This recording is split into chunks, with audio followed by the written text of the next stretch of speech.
And now, you know, sort of 15 years since Mindshare, 16 years since Mindshare started, you know, we are, through acquisition and organic growth and a lot of hard work, we're a huge business, a complex business, with 4 global agency brands and a range, you know, broad range of integrated specialist services at a regional and local level.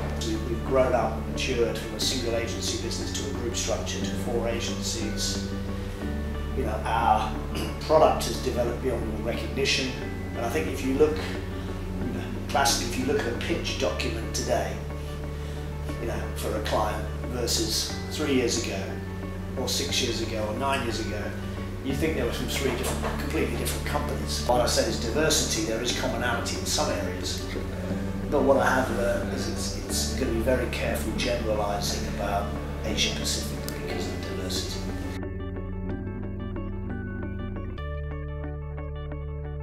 I mean, the audience buying business access, we kicked off in Australia back in 2011.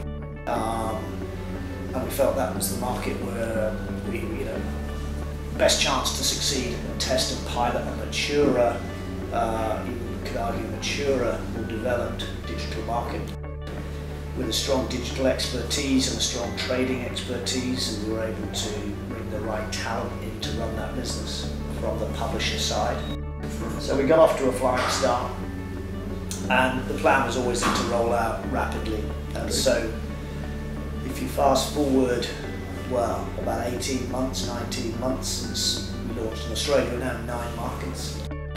So right the way across the region, so most recently Thailand, Taiwan, Hong Kong and China, with, you know, a range of products, all audience-led, delivering high-value targeted audiences to clients, on mobile, on video, on display.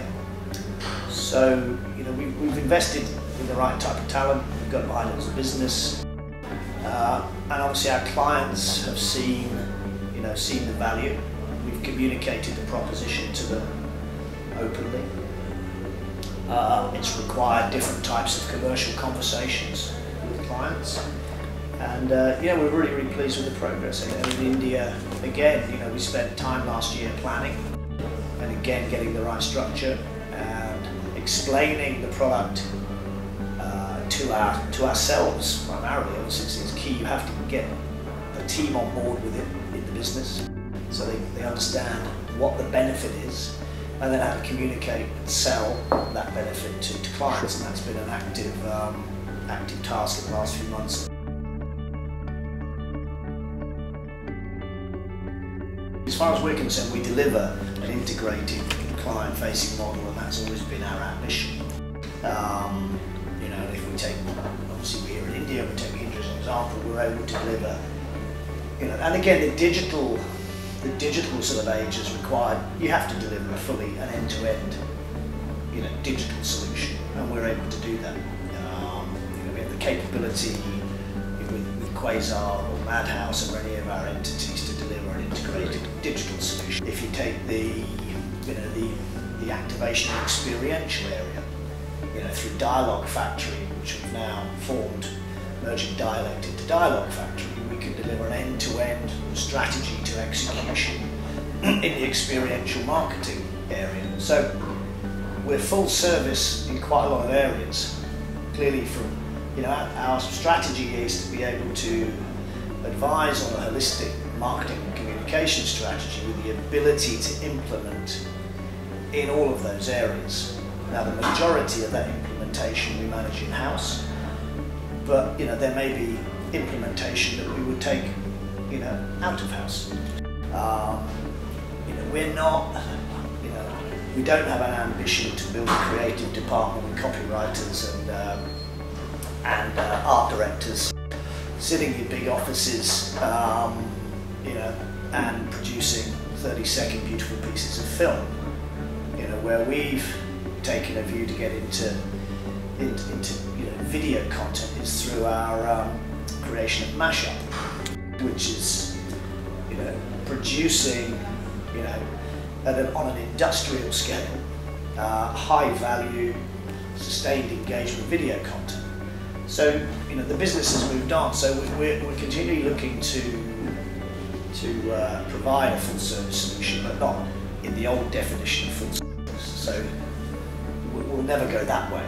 We've all been so comfortable with definitions in our industry, and it's now getting harder. You have to be specific about when you say content, what do you really mean? When you say full service, what do you really mean? When you say creative, what do you really mean? Do you mean, ideation, or do you mean adaptation? Do you mean production, or do you mean, a blank piece of paper and starting from scratch, working from a sort of, a brief and trying to come up with a proposition? So I think we have to sort of continually context and contextualize our definitions of things.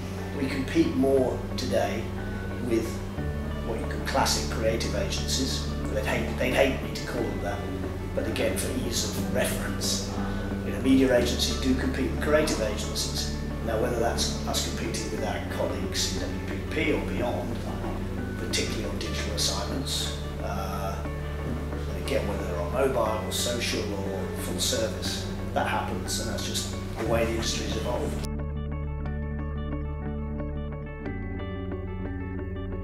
We have markets where it's approaching 40% of our business is digital. You'd be looking at Japan and Korea. And then you've got markets that are the more emerging digital markets, which would be, single digit, low single digit. And again, you've got to be careful when you look at billings or revenue. We tend to look at revenue. So you've got some markets that are single digit. I mean, India's double digit in terms of our revenue related to digital in the broadest sense. But you've got some markets, that you would look at, say, Vietnam, say potentially the Philippines, that are sort of still in the single digit. So you're quite a big, if you've got 5 to 35 as a sort of metric, there's quite a variety. But Australia is up, and Australia behaves more like a Western market, so you're into sort of 20-25% of business is digital there. But we, again, we still feel every market has potential to grow, and we're not satisfied with the level of digital share. We set ourselves quite high benchmarks in terms of capability and the quality of work we want to produce. And one of the things Srini is doing is, in his role, very, very quickly, is to really focus the business on digital and to accelerate our digital development. I mean, we're good, but we've got to be great. We've got to be ahead of the pack. And India's becoming even more competitive in that area. And then you see obviously the acquisition, I call acquisition noise in the last few months. And this is WPP sort of talking, so to speak. We're a very acquisitive company. Well, we brought in Quasar, we've done a joint venture with Madhouse, we've just done a strategic alliance with Mashup. So there's 3 in the last few months. One of the things we've learned as a company is, one, we've already had the scale. You could argue we've been through that phase.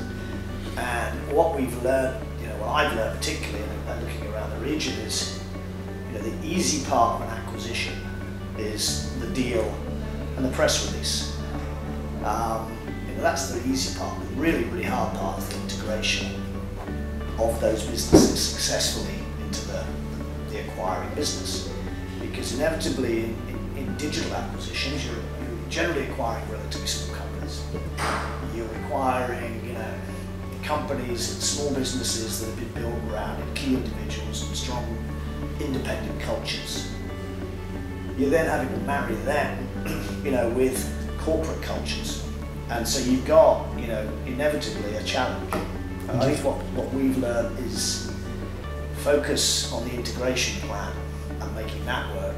The deal will get done, the press release will get done, but the really hard work begins when you start integrating the business, and that's key. So while everybody likes to shout and sing and dance, we've just acquired X, Y, and Z and don't look great, the more important question, what's happening a year later?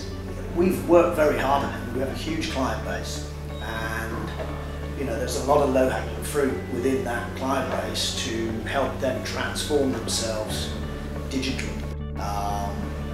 And so there are, there are different ways of making that happen. So yeah, I mean, we don't have to look outside for a lot of growth. You can create accelerated digital growth, particularly when you've got, we're fortunate enough to have an incredible client base. And again, within that client base, there are they work at different speeds. And again, I talked to a lot of clients last night, they all have the ambition, and they have different ways of executing that ambition.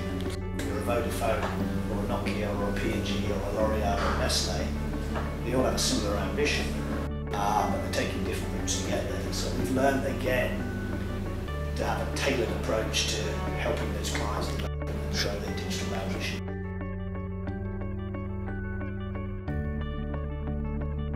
If you look at the alumni of people in our business from India, whether they're in our group in global, I mean, I was saying to the guys, we've got, Vikram's now running Maxus globally, Ashutosh running Mindshare regionally in emerging markets, we've got an Indian lady running Mindshare in China, an Indian running the whole of the Philippines, an Indian running the whole of Malaysia. So we've got an incredible story of export within the group.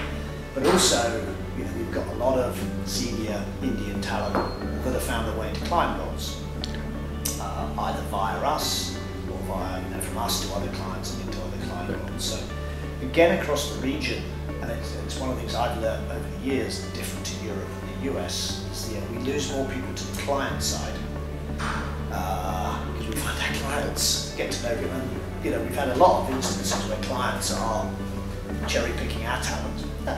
That's one of those things happens. But also we've done the opposite, where we've taken in talent from client side and coming to us in some markets in recent years, and very successfully brought them in. We found that experience as well. On the media owner side, yeah, there's been some, and it varies, not huge, not to the extent of us, people going to client side, but we lose some people in the digital side, to the media owners. More often than not to startups, where they see, the potential of, earnouts and money down the line, or specialist technology businesses, or to the Google or Facebook side. So we've seen some digital talent go to the media owner side, but increasingly, obviously, we've brought a lot of digital talent in from the media owner side, particularly on Xaxis and those types of businesses where we need that type of talent. I mean, I'm particularly keen that we bring talent in from the media owner side, because I think they have a lot of the commercial skills, the sales skills, the client skills that we increasingly need to take to clients, to tell stories, to talk about benefits of products. We have a vast array of products and services, and we have to go benefit led. And they those people are commercially savvy. We're very commercial as a business. So I'm all for bringing talent into the agencies from the media owner side. I can speak from personal experience. When I left university, I worked for an outdoor media business for 2 years. I was selling to agencies. Ogilvy came to me and said, "Do you want to come and work for us?" And I sort of looked at the numbers, and I was going to be earning almost half. I wouldn't have a company car, but even not a company car then. But it was a sort of decision to move to that side. So I think it's interesting because we don't take that for granted, and we don't try and exploit people that want to be on the buying side rather than the selling side. Some people still will want to make that move earlier in their career, but we have had to be more flexible about compensation, because those people are used to shorter term bonuses and sales incentives. We've had to look at some of those types of structures to sort of reflect the fact that we need that type of talent, and also to reflect the fact that we're in a more sales oriented business than we were.